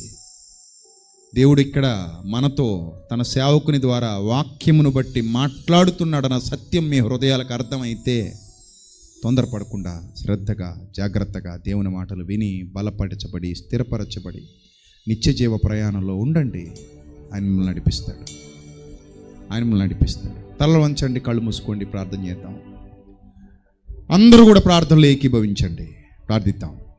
మహాపరిశుద్ధుడు అయిన మా కన్న తండ్రి, మహోన్నతుడ, దయగల దేవ, కృపగల ప్రభువా, మీ పవిత్ర నామానికి స్తుతులు స్తోత్రాలు చెల్లిస్తున్నాను తండ్రి. కుటివానినే కానీ గుడ్డివానినే కానీ మోగవానినే కానీ ఎవరినైనా సరే తండ్రి మీరు పుట్టించారంటే వారు మీ పిల్లలు, వారు మీ కొరకు బ్రతకవలసిన వారై ఉన్నారు, మీ చిత్తమును నెరవేర్చవలసిన వారై ఉన్నారు. వారు ఏ స్థితిలో ఉన్నా సరే మీరు వారిని వాడుకుంటారు, ఘనపరుస్తారు, స్థిరపరుస్తారు, బలపరుస్తారు. విడువరు తండ్రి ఎడబాయరు ప్రభా. మీ ప్రేమ గొప్పది, మీ ప్రేమ ఉన్నతమైనది ప్రభా. మీరు మమ్మల్ని ఎన్నడూ విడువలేదు, ఎన్నడూ ఎడబాయలేదు తండ్రి ప్రభా. అంగవైకల్యం ఉన్నవారిని, మనోవైకల్యం ఉన్నవారిని, అనేక మందిని మీరు వాడుకున్నారు తండ్రి. వారిని గొప్ప చేశారు, ఆశీర్వదించారు, దీవించారు, ఉన్నతమైన స్థితిలో నిలువబెట్టారు. మీ కొరకు సాక్షులుగా అన్ని రంగాలలో నిలబెట్టుకున్నారు. ఈరోజు కూడా మా సంఘాన్ని జ్ఞాపకం చేసుకోండి, ఇక్కడున్న బిడ్డలందరినీ జ్ఞాపకం చేసుకోండి ప్రభా. మీ పిల్లలందరినీ మీ చిత్తం యొక్క సంపూర్ణతలో నిలబెట్టండి, నడిపించండి. వారి లోకములోను పరలోకములోను గొప్పవారుగా ఉండాలి. ఇక్కడ రాబోయే లోకములోను నూరంతల ఫలమును పొందాలి, మంచి స్థితిలో ఎదగాలి, అన్ని రంగాలలో ఉన్నతమైన శిఖరాలను అధిరోహించాలి. మీ పిల్లలు గొప్పవారు కావాలి. ఎక్కడికి వెళ్ళినా మిమ్మల్ని మహిమపరచాలి, ఎక్కడికి వెళ్ళినా మిమ్మల్ని గణపరచాలి, ఎక్కడికి వెళ్ళినా మీ కీర్తిని వ్యాపింపచేయాలి, మీ సత్యమును ప్రకటించాలి, మీ జ్ఞానమును ప్రకటించాలి, మీ కొరకు సాక్షులుగా నిలబడాలి, మీ పరిచర్యలో వాడబడాలి తండ్రి. మేమందరం ఒక కుటుంబం అని గ్రహించాలి, ఈ కుటుంబం ఒక శరీరం అని గ్రహించాలి. ఈ శరీరం మీ కొరకు పనిచేయాలి, ప్రతి అవయవం మీ సేవలో వాడబడాలి, ప్రతి అవయవం మీ నామాన్ని మహిమపరచాలి, ప్రతి అవయవం మిమ్మల్ని గణపరచాలి తండ్రి. బిడ్డలందరినీ దీవించండి. రాత్రి వేళ ఎంత మంచి వర్తమానం మాకు దయచేశారు తండ్రి. ఈ రోజంతా కూడా మాతో మాట్లాడుతూనే ఉన్నారు, అనేకమైన సంగతులు మాకు నేర్పించారు, మమ్మల్ని బలపరిచారు, మా హృదయాలను స్థిరపరిచారు తండ్రి. తొట్టిల్లిపోని ఆత్మీయ జీవితాలను అనుగ్రహిస్తున్నందుకు స్తోత్రం తండ్రి. ఒకవేళ దుష్టుడు మీ పిల్లల హృదయాలలో విషపు విత్తనాలు నాటాలని ప్రయత్నిస్తున్నాడేమో, వాటిని తీసిపారేయండి. మీ పిల్లల హృదయాలకు సత్యాన్ని చేరువ చేస్తున్నందుకు స్తోత్రం తండ్రి. వారిని దీవించండి, వారి కుటుంబాన్ని దీవించండి, ఆశీర్వదించండి. మీ మహిమ కొరకు ఫలభరితమైన సాధనాలుగా వాడుకోండి తండ్రి. ప్రభువా, ఈ సెమినార్ కొరకు మేమెంత కష్టపడ్డామో, ఎంతగా ప్రార్థించామో, ఎన్ని నిద్రలేని రాత్రులు గడిపామో, ఎంతమంది పిల్లలు మా కొరకు ప్రభువా సహకారులుగా ఈ పరిచర్య కొరకు నిలబడ్డారో మీకు తెలుసు తండ్రి. ప్రతి కుటుంబాన్ని జ్ఞాపకం చేసుకోండి, రెట్టింపు దేవుని ఆశీర్వాదాలు దయచేయండి. వారి పిల్లల్ని జ్ఞాపకం చేసుకోండి తండ్రి, వారి పసిబిడ్డల్ని జ్ఞాపకం చేసుకోండి తండ్రి. ప్రభా, సెమినార్కి వచ్చి ఈ రాత్రి ఇక్కడ ఉంటున్నా ప్రభా ప్రార్థిస్తూ ప్రయాసపడుతూ పనిచేస్తున్న నా తమ్ముళ్ళను, చెల్లెమ్మలను, అక్కలను, అన్నలను జ్ఞాపకం చేసుకోండి. నిజమే తండ్రి, వారు ఎంతో ప్రయాసపడుతున్నారు. ప్రతి పరిచర్యలో మీ పిల్లలు ప్రయాసపడుతూనే ఉన్నారు తండ్రి. ఆ బిడ్డలందరినీ జ్ఞాపకం చేసుకోండి, మీ కృపను తోడుగా ఉంచండి. ఈ రాత్రి మీ బిడ్డలకు సుఖనిద్రను అనుగ్రహించి రేపు ఉదయకాలమే లేచి మిమ్మల్ని స్తుతించి మరల రేపంతా కూడా విలువైన జ్ఞాన సంగతులు వినడానికి మీ సహాయమును దయచేయమని, మీ సన్నిధాన వర్తనులుగా నిలువబెట్టమని. ప్రభువా, ఎవరు వ్యాధి బాధలలో శోధనలలో ఉన్నారో ప్రభా, మీ నీతిని, మీ రాజ్యాన్ని వెతుకుతున్న క్రమంలో వారికి సమస్తాన్ని అనుగ్రహించండి, వారి హృదయ వాంఛలు నెరవేర్చండి. ఈ నూతన సంవత్సరంలో నూతన ఆశీర్వాదాలతో నింపండి. పరిచర్యలో వాడబడుతున్న ప్రతి బిడ్డను దీవించండి, ప్రతి ఒక్కరికి తోడుగా ఉండండి. వారి బలాలను వారు గుర్తించినట్లు వారి మనోనేత్రాలు తెరవండి తండ్రి. ప్రభా, మోషే వలె తప్పించుకుపోకుండా, తప్పుకొని పోకుండా తండ్రి మీ యందు భయభక్తులు కలిగి తన సామర్థ్యాన్ని గుర్తించి పని చేయుటకు నేర్పించండి. ప్రభా, మీ కాపుదల దయచేయండి, మీ కృపను తోడుగా ఉంచండి. ఘనత, మహిమ, ప్రభావములు మీకు మాత్రమే చెల్లిస్తూ మా కొరకు రాని ఉన్న ప్రభు అయిన క్రీస్తు పేరిట ఈ ప్రార్థన మనవులు సమర్పించి మీ వద్ద నుండి జవాబు పొందుకుంటున్నాం మా కన్న తండ్రి. ఆమేన్. మన తండ్రి అయిన దేవుని ప్రేమ, కుమారుడు మన రక్షకుడైన యేసుక్రీస్తు వారి శాశ్వతమైన కృప, మనందరి ఆదరణకర్త అయిన పరిశుద్ధాత్మని అన్యోన్య సహవాసం కూడి ఉన్న మనకు, పరిచర్యలో వాడబడుతున్న బిడ్డలకు, సహకరిస్తున్న బిడ్డలకు, పని చేస్తున్న బిడ్డలకు, దేవుని జ్ఞానాన్ని పంచుకుంటున్న బిడ్డలకు, వారి కుటుంబాలకు ఇప్పుడు ఎల్లప్పుడూ సదాకాలము తోడుగా ఉండి నడిపించునుగాక. ఆమేన్. అందరికీ వందనాలు. May Lord bless you all, love you all. దేవుడు మిమ్మల్ని మీ కుటుంబాన్ని దీవించి ఆశీర్వదించును గాక. చక్కగా వెళ్ళండి, భోజనం చేయండి.